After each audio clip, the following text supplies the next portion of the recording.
I'm Mitch Gallagher. Welcome to the Sweetwater Minute. We have a special guest joining us today. This is Toby Scott. Great to have you here. Thank you. Thanks for coming in. You're on your way to make a delivery, I understand. Is that right? Yes, I am. I worked for Springsteen for 38 years and actually knew him longer. And many years ago, he gave me a car, a 69 Chevelle, which if you look it over, it has a 369 and fuelie headers and a Hearst on the floor. And I loved that car, and he gave it to me a number of years ago. And I went through a period of not so great restoration people. Finally got it restored by a friend of mine and contacted the Rock and Roll Hall of Fame. And I'm passing through Fort Wayne and Sweetwater on my way to deliver it to the Rock and Roll Hall of Fame, where it's going to be sitting on display for 2 or 3 years. Oh, nice. Yeah. Well, we're so glad you made the little detour to come down here and see us. Yeah, well, it's very enjoyable, and the Sweetwater campus and the whole thing is amazing. Well, thank you. Thank you for saying so. We appreciate it. Very pleased and impressed. It's far bigger than the page on the screen. Right, right. Exactly. So speaking of far bigger than the page on the screen, you like to say that you like to fly under the radar, but man, 25 Grammy, Oscar, Emmy nominations and wins, 20 platinum albums, something like that. I mean, the legacy and the history of everything that you've done is amazing, and you're still at it. Yeah. I like to work. Yeah. You know, it's what I like to do. Right. You know, and now I work at home. I have a home studio that's sort of a in-the-box thing. Mm-hmm. And local artists come in and I work with them. I charge the local fee. Right. And, I don't hound them. It's, and whether fine. I'm happy to work with them. It's not going to make or break my career. And I like helping them out. Right. That's awesome. Give them any advice or consultation, and then recording them and doing whatever production they may want. Right. That's awesome. That's awesome. So how did you get started in all this? Where did you started as a guitar player? You played bass in a band, right? Yeah. Well, the traditional sort of, I followed Springsteen, same thing. Saw Elvis on TV. Wow. Took guitar lessons, then dropped out of that. Retook up guitar in high school.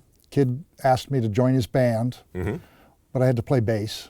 So I bought a bass guitar and joined that band, and then moved to guitar with a couple other bands. They were just no band that went anywhere.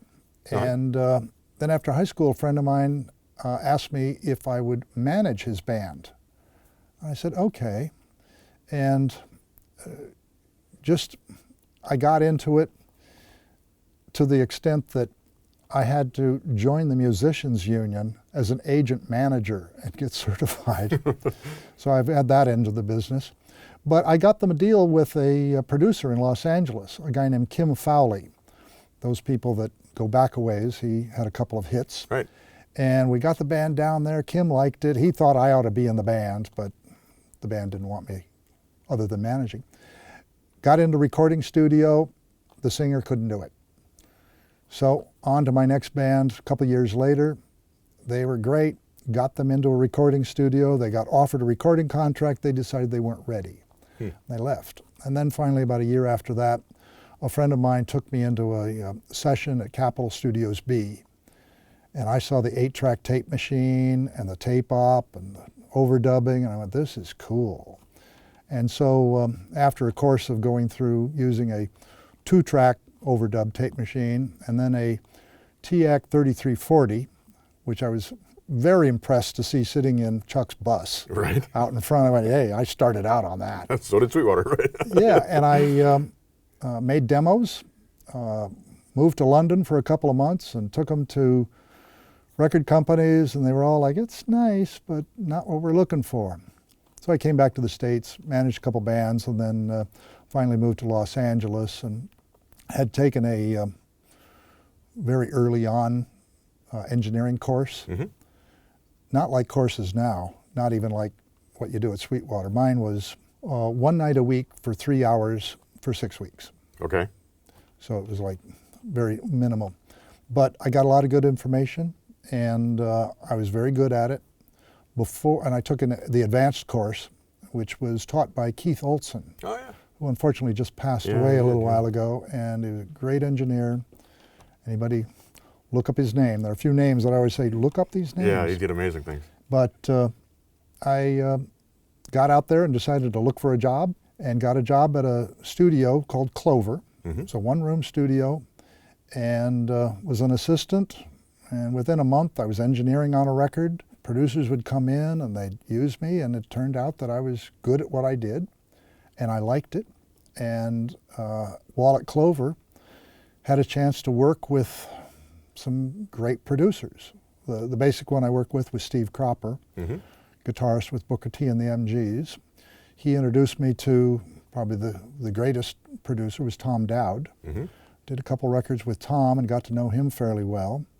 And then worked with a producer, Steve Smith, who had done Bob Marley, Robert Palmer, Detective, other groups like that. Right. And then another guy, Michael James Jackson, who he was still sort of starting out. I did a group called Red Rider, and Mm-hmm. later Tom Cochran. And but Michael went on to produce a lot of Kiss albums. Right. But I got a chance to work with these great producers and stayed there. And along the way, Bruce came in and got introduced to him. We got along okay. Ended up, I mixed the River album. Mm-hmm. And that took a long time, but it was his first big hit album. And then a couple years later, he came into Clover and wanted me to mix a record that he had produced for Gary U.S. Bonds, Mm-hmm. a record called On the Line. And I mixed that, and he had produced that with Steve Van Zandt. And Steve said, wow, I really like your mixes. Will you mix my record? And so I started, and I think I did one or two songs, and at that point in time, Bruce was like, well, I want to start work on my next record. Can you do this back east? And I said, yeah, probably. So we moved the whole operation to New York City. And during the day, I was working at the Hit Factory, recording 4 new songs for Steve's record and mixing the remainder of them from noon to 6 p.m. Mm-hmm. Back in the day when studios worked by the hour, Right. not by the lockout. Right. And then at 6 o'clock, Steve and I would walk 2 blocks down the street to the power station where we would start work on Born in the USA. Wow. And we went through that. And along the way, I've had a chance to work with innumerable other big artists. Right. Not a lot of them, like some guys that, geez, they got a resume of huge artists. I know a select few, but they're all good people. Right, right. And you ended up working pretty much exclusively with Springsteen then for Yeah. a number of years. Yeah, we did Born in the USA, and then we did, well, during that course of time, I helped out with the Nebraska record, which was a cassette done at home. Right. You know, never discount what you can release. It could be done on anything. Right.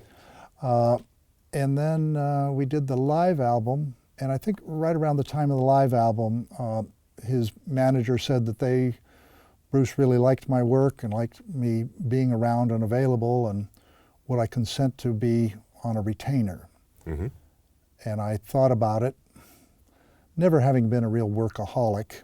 I was like, well, I can remain independent and search for work at the end of every project and work with a bunch of people, some good, some bad, some nice and some not so nice, or work with this guy who is really good and really nice and doesn't work all the time. I think I'll go with this one. And so I did that, and it's been a long, great career with him. He is everything that you would imagine as far as being a nice guy and Right. like that. He is a perfectionist, but not a, what should I say, a minutia. Mm-hmm. It's like he'll do a guitar part and go, yeah, that's fine. Or he'll do it and go, nah, forget it, and just move on. Right. You know, he doesn't like, oh my God, I've got to get every note exactly correct. It's Mm-hmm. not the case. And so it's been very nice, and I've had the opportunity to, during the course of this time working with him, be able to work with other artists as well. Sure. So, Right. so Right. it's been very good. That's amazing. That's Yeah. amazing. So you were telling us some stories before the cameras were rolling here about tracking Born in the USA. Yeah. And how that actually happened. Can you give us a brief rundown of how that actually happened? Well, I came to New York, went into the power station, which was a completely different experience. I was used to studios in Los Angeles, and this was very early 80s. This was 82. And at that time, studios in Los Angeles tend to be rather dead. Mm-hmm. I think the Eagles were getting going in the late 70s and early 80s, and it was, there wasn't a lot of reverb on things. Right. Bruce added a lot of reverb on the river because he had recorded it at the power station. They have a big room. So I went back there, so it was a little foreign to me of this room, but I had learned from the river mixing that he liked this room sound. Mm-hmm. And so I put mics up in the room and arranged the players in the various isolation rooms. And I had wanted to create, I guess, something special. And so I asked the power station what sort of reverbs they had. And they had 2 live rooms. One was called the ladies' room, which is a converted bathroom. And then the other is the stairway, which is a concrete stairway leading from the ground floor or the basement all the way up to the 5th floor. Okay. Very long reverb time. And then they had 5 or 6 plates. All of them were EMT 140s, except for one, and it was a Swedish thing. And they said, oh, well, that one's broken. I said, well, because any client that can come in can book a plate and move it from the afternoon session to the evening session or whatever, I want a plate that I can have for my own. And this plate, I said, that'll be fine. Just make that mine. The plate was broken in that you couldn't adjust the decay time. It was full open. Okay. And so I ended up going, well, this will work for a snare drum sound. So I put the snare drum, I think the mic, directly into the plate, and then put a Keypex, which is a gate for all those that don't know what a Keypex is. Right. Keypex on it, and I recorded that on tape so that I could leave with it. I didn't want to have to try and reproduce it elsewhere. And we started out and did a few takes of Born in the USA was the first song. Mm-hmm. And after they'd sort of figured out the song and the arrangement and everything, the whole band started. And as I remember, it was all 7 players playing, which is drums, bass, 2 keyboards, 2 guitars, and Clarence playing percussion. And Clarence was out in the lounge looking through a door, or a hole in the door into the studio. Right. They did this take of Born in the USA, and I just leaned back and I went, wow, that sounds like something else. And Chuck Plotkin and John Landa were there, and I went, wow. And Bruce came in and heard it and went, this is great. I think they did a couple more takes and we moved on. Uh-huh. And then since that time earlier this year, I was given permission and a copy of the archived Pro Tools version that was pulled off of the master 24 track. And on occasion, when I get the opportunity, I can play that back where the people that are at the venue or when the playback, we can hear the individual instruments. Wow. To hear what they sound like, what they sounded like then. Right. And it's very cool, even for me, to think back and go, wow, that snare drum sounds really good. I did a good job. Yeah. Right. That's awesome. But, yeah, it's good. And then I was telling them that I said, well, you solo the lead vocal and you hear it and you can hear the drums in the background. That's a live take lead vocal. Wow. And he's that good. That's awesome. Yeah. That's amazing. So when you track a session like that, and through the years, all the sessions you're tracking, you mentioned putting the snare drum down with the reverb printed with it. Are you typically trying to print the instruments kind of as they'll be in the final mix, or do you fix things in the mix afterward, or how do you approach it? Change it in the mix afterwards. Okay.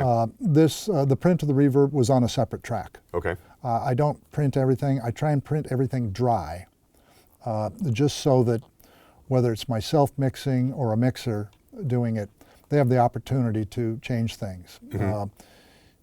Lately and over the years, I've found that even an electric guitar, if a guitar player has a vibrato, or some tremolo effect, I try and take a direct that avoids that.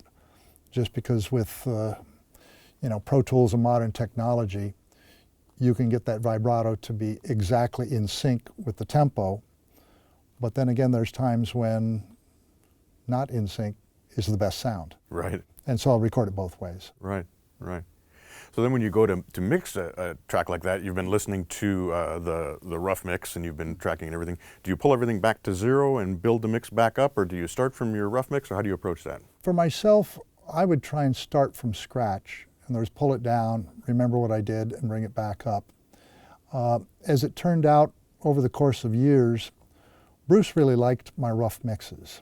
I originally did mixes of the Born in the USA, several of the songs on the album, but they weren't quite going to the next level beyond my rough mixes. He liked the rough mixes. And so at some point of time, I suggested, and his manager and Bruce came up with the thing, let's try somebody else. Mm-hmm. They sent me off, and I took the tape and auditioned a couple of mixers, one of which was Bob Clearmountain. Mm-hmm. And always my modus operandi was to come in with the tape, give him the cassette of the rough mix, say, we like this. And then he would go from there. Bob was able to take the rough mix and just beef it up and enhance it enough that it sounded similar but better. Right. And so he did that for Born in the USA, and then went on to mix that record and most all of Bruce's records since then. Mm-hmm. And you know, I've been friends with Bob the entire time. When he first started mixing Born in the USA, I thought it was the end of my tenure with Bruce, because I recorded everything, and here we were at the power station, and Bob was in the other room mixing, and so a day or two had transpired, and we had gotten a mix, and I said, well, guys, I guess I'm out of here, and I'll see you later. Give me a call when you're going to do anything that you need me. And oh, no, stick around. And that's when I sort of transitioned to a certain extent from producer to, I won't say some other title, right. But when Bob would have a mix ready, Bruce, John, Chuck, and myself would go in the control room. We'd listen back to the mix, and if there was anything in there that Bruce would say, gee, you know, the reverb on that synthesizer doesn't sound quite right. Toby, what did you do to that? I say, oh, that one. Well, that was, the synthesizer actually isn't in the mix. I pulled the synthesizer out of the mix, and all you're hearing is the reverb, and I was using an AMS with this, that, and the other thing, and Bruce would go, well, tell Bob, and let's figure it out. And so I would sort of advise him of things that Bruce had felt were not what he had found in the rough mixes. Right, right. And then finally, years later, I think it was '94, we did a record, and Bob was mixing it. And again, we were comparing it to the rough mixes. And Bruce finally said, Toby, haven't you been talking about some sort of an automated console or something that you'd like? I said, yeah. And he goes, why don't you go ahead and get it? And at that time, I bought a Euphonics 2000. Okay. And it was analog console, digital control of everything. Right. And that turned out to be very handy, because all of a sudden I could do a rough mix when you go, well, this sounds great. And then 2 weeks later I go, I need to change one of the vocals. I need the second line of the second verse. I want to change that. Well, on the Euphonics, you hit a button. It's like on Pro Tools. It comes back automatically, right back to all of your settings. And so I go, okay. And we'd go up, and he'd punch in the vocal. We'd compare it, and we go, great. And so we were able to retain the rough mix that he liked with whatever improvements or changes to the vocal or the guitar track or whatever. And that resulted in the Ghost of Tom Joad was all of my rough mixes. How about that? You know, and we went on, and you know, and Bob Clearmountain is still very much a part of the scheme of things. Mm-hmm. You know, what you do on your initial first instincts is oftentimes the right thing. Right. So. Right, right.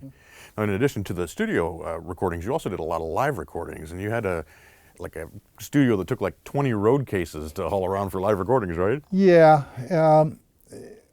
When we finished The River, in October of '80, he came through Los Angeles and had asked Chuck Plotkin, hey, can you and Toby record me live? And so we got it together and we hired the Record Plant Los Angeles remote truck to go to Arizona, where we recorded the show there. And then we did 3 or 4 other shows. And that took place again on the Born in the USA tour. Anyway, in '87, we did the album Tunnel of Love. And I had built Bruce home studios, because after we completed Nebraska, which he had done on a Tascam 144, Right. mixing down to a Panasonic boombox, he said, I want to do some demos at home. I don't suppose I can use that TAC or that Tascam. And no, let's get to something a little bit more sophisticated. So I built him a home studio, started out with an MCI 8-track and a 16 input Trident Trimix. And then that expanded up to finally the Trimix became 32 inputs. The MCI moved up to a 24-track. And by 1987, it was a Sony 3324 digital. Mm-hmm. And he said, I want to do some demos. Can we record, at home? Don't we have some studio equipment? Yeah. So I put together a studio, and we recorded the Tunnel of Love record, all except for one song in a small cottage on his property. And at the end of it, I had been overseeing expenses for him. I became very much a jack of all trades, which when I talk to up-and-coming students, I say, you got to be able to do a lot of stuff. Right. Just sitting there engineering isn't it. I would go over budgets from the power station, the hit factory, make sure that they were charging us appropriately. We were out on the road, the record plant truck, how much are they charging per day? What per reel? How many guys? This, that, and the other thing. And I thought, geez, this truck is sort of costing us a small fortune every time we record a show. Well, we had this little console and we had a 24-track tape machine. I said, if we bump up our thing here to 2 tape machines and a bigger console, we could record live. So I created the first thing that I called a studio in a box, and bought a AMEC Angela 62 input console. Right. Had it modularized so that it was all DL connectors on the back of it, and all of our studio gear, amplifiers, 2-track, reverbs, everything was put in a series of road cases, and it all went on the road. Wow. The console, we made a box for it, and the tape machines. Bruce's manager would call me up and say, hey, we want to record Cleveland, or we want to record Chicago. The equipment all ran or rode along with the tour equipment in the nose of a truck. And so I'd fly into the venue or the city, and I brought an assistant with me, and we would get to the venue and they'd unload all the stuff, and while they're setting up for the stage performance, they would assign me a room, and I'd get a couple of stage hands and we'd set everything up. Within about 2 hours we could plug everything in and make the generally noon or 1 o'clock sound check or line check. And this has included 6 house mics, and then mics off of everything on stage, and we'd record the shows. Mm-hmm. And later on after the, 94, must have been 95 Tom Joad, then we used the Euphonics console out on the road, and then we bumped the tape machines up to 48 track. Mm-hmm. And we would record it, and then at some point I managed to maneuver myself out of a job by, they said, well, we want to record the show, but we don't really want to have to take you out there on the road. Can you figure out something out there? So I did, and now they, as many major groups do, they have a Pro Tools rig with every microphone off the stage and a few house mics running into Pro Tools, and they just run it simultaneously with the house. So it's just simply the mic pre's are going directly into the Pro Tools. So therefore you're not getting any of the rides of the front of house mix or anything like that. Right. And we would do it that way. Mm-hmm. and so got the job accomplished, although it sort of got me out of a job. I couldn't go on the road and go to Paris or Chicago or New York or whatever. Right. Well, it all works out though, right? Yeah, it's fine. Right. So when you're doing those live recordings like that, you mentioned that you're just taking a split then from the stage mics. Yes, mostly. Do you worry about bleed? Is there any considerations about that kind of thing? Are you involved in placing the mics, or do you just take what you get from them? Generally take what I get from them. On occasion, for the drums, I would try and revise it. Oftentimes the front of house mixer on occasion wanted to put the microphones underneath the cymbals just for visual. I said, well, can we put them over the top of the cymbals? Just makes it a little bit better, especially for phasing between tom mics and cymbal mics. Right. Things like that. Oftentimes I would put an additional pair of microphones on the piano. But when they go on the piano, I think we had a Helpin' Steel feed and then my microphone feeds, because I like live mics. I don't like DIs off of acoustic guitars, but you have to deal with that. But the one thing about the piano feed is that the microphones, I would put them in there, and sometimes I use PZMs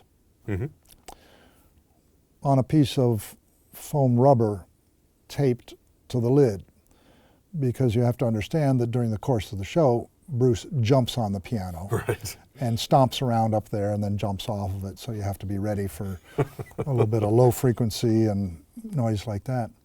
But yeah, it was generally feeds off of the front of house mics, never a separate vocal mic or anything like that, but a couple of mics extra. So when you're building your rough mixes and final mixes and projects, whether with Springsteen or with others, do you start with the drums, or with someone like Bruce, would you start with a vocal and build around that, or what's your process for creating a mix? Drums, bass, and vocal. Start out with them, get them so that they're happening. For Bruce and most artists, I'm a vocal fanatic. In his case, the lyrics are very important. You know, you got to hear that vocal. Right.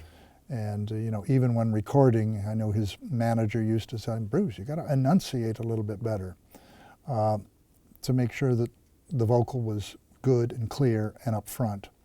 And so I would start with the bass and drums and the vocal, get a mix on that, and then bring the instruments in around it. I think that there's two styles of mixing. One is where the vocal is the vocal and it's a featured instrument. Other mixers mix where the vocal is an instrument and it's a part of the track. And you may or may not be able to hear or understand the lyrics. But in the case of Bruce and Dylan and a lot of the people that I've worked with, the lyrics are the thing. Right. You've got to be able to hear that vocal. Right. I read an interesting quote from you in an interview someplace where you were talking about panning instruments, and you had said there's left, there's right, and there's center, and you really don't do much beyond that. Can you talk a little bit about that?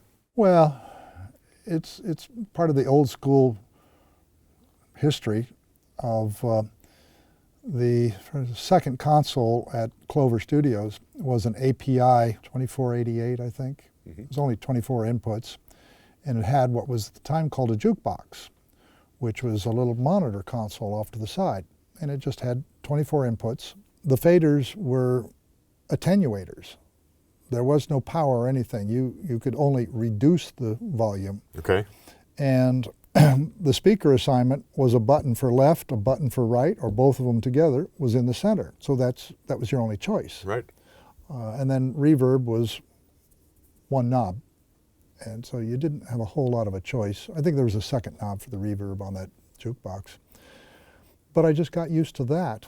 And then in I guess it was the late 70s, stereo sort of became a predominant role in mixing. Not that it wasn't stereo before, but stereophonic instruments. And I always loved, but never hung on to the button that Phil Spector was putting around. It was a little round button, purple, that said back to mono on it. And so when people would come in with a Rhodes or a guitar with a, a Roland Boss chorus on it, I go, do you want this stereophonic mono or monophonic stereo? because they would put the left on one side and the one on the other. And when I learned to mix, I still mix in mono for the most part. And I don't listen very loud, but I listen in mono. And if you can hear all the instruments in mono, you hit that stereo button, all of a sudden, boom, they pop out there. And I still tend to go basically left, right. I will go, with Pro Tools you have the opportunity to go 50%. Right. But that's about it for the stereo spread on things. And I still don't, it depends on the project. I won't say that I won't. But as a general rule, if it's like a Rhodes or a synthesizer that's stereo, I won't spread it left and right. I will mono it up and put it on the left or the right. Maybe it's just my history of always having a band out there and there's players, and I want to hear this guy's playing guitar and he's here, and that one's playing piano and he's there, and so the players are placed and I can hear them. Right. So you really do your mixes in mono? You start out with everything right in the center, and then you build from there? Well, I pan the knobs, but I monitor in mono. Okay, right. I have a pair of Yamaha NS10s and a pair of Ortone 5C sound cubes, and I go back and forth between them, listening at a reasonable volume, probably around 90 dB, maybe a little bit more than that. And then I'll lower it down on both sets of speakers. And then at some point I will turn it up. But for the most part, I probably start mixing, knowing in my mind where it's going to end up. I will pan stuff to this side or that side, directions like that. And then it's very pleasing to then hear the mix and go, wow, this is rocking away. It's sounding good. And I go, oh, wait, I'm in mono. And I pop it out, and it's like, wow, gee, the whole thing opens up, and it's like it blooms out. And you go, oh, wow, and the reverb and everything. Geez, it sounds great. Right. So it's sort of pleasing to hear that change. Well, that's interesting. I haven't heard that approach before. Most engineers will check things in mono, but I haven't heard too many that actually build the mix in mono and then split it out. So that's very cool. Well, if you build it in mono, and you can hear all the instruments, then you can definitely hear them in stereo. Sure. Right. Well, that's awesome. Toby, we're so glad you stopped by today. Thanks for visiting us here. And I have one last question for you that I always like to ask with someone like yourself who is a high-level engineer and works with this high-level artist is, what makes a great artist? Talent, and I believe personality. Thinking about that. They don't have to be gregarious, outgoing, but just friendly and nice as far as personality goes. Understanding, perhaps compassionate in a certain extent. Talent is a big factor. Being able to do what they do, or what they're supposed to be able to do, on the area of vocal tuning or tuning of instruments. I tell people right off the bat, I will not tune. I have the capability with various, app plugins that I have. I can tune you from here to the country store. Right. But I will only tune something if it's an excellent performance and there's a note or two out. I will bring that in if those notes are offensive. If they're not offensive, that's it. Because I'm the engineer, you're the singer. You're supposed to sing it in tune, in time, and most everybody understands. When I let them know, you're it, I'm not singing it. And so that talent to be able to sing, on pitch, with the rhythm and things that they do, to know what they want out of their performance and to do it. Right. I got spoiled for years in that many of Bruce's songs, the guitar and vocal that you hear on the radio is the first take in the first pass. And I know I never tuned any of his vocals. Bob Clearmountain, who mixed a lot of them, only slightly here and there. The man sings on pitch and in key, and any variation of that is generally what we can call artist license. Right. I was very lucky and to a degree spoiled by working with a great guy, writes great songs, he's got a great personality, he's very understanding, and You say, okay, yeah, let's move on and like that. So those are two things that I would say make a great artist. And I think it's probably consistent throughout anybody that you see, the big artists that, you know, they're not that heady about themselves, and so they have good personalities. And Right. obviously they have the talent because they've made it that far. Right, right. That's awesome. I love it. I love it. You mentioned when we were chatting earlier that you were thinking about writing a book and calling it Under the Radar, and you should do that because, man, we could stay here all day and listen to stories and the background and everything that you've done through the years. Yeah, well, it's fun. I've had a long career, and in the paraphrase of the Saturday Night Live thing, music been very, very good to me. You're right. You know, no offense to the Puerto Rican accent or whatever it was, but yeah, it's been very good to me, and that's why I came to Sweetwater to say, hey, can I pass on? I'll do a lecture or something, or give you a master class or something like that. I like to pass on my knowledge and information. That's so awesome. Education. And you got to come back and do more. We'd love to have you back here with us. I look forward to it. Appreciate it. Thanks again. Great to see you. All right, thank you. And thank you for joining me for the Sweetwater Minute. I'm Mitch Gallagher.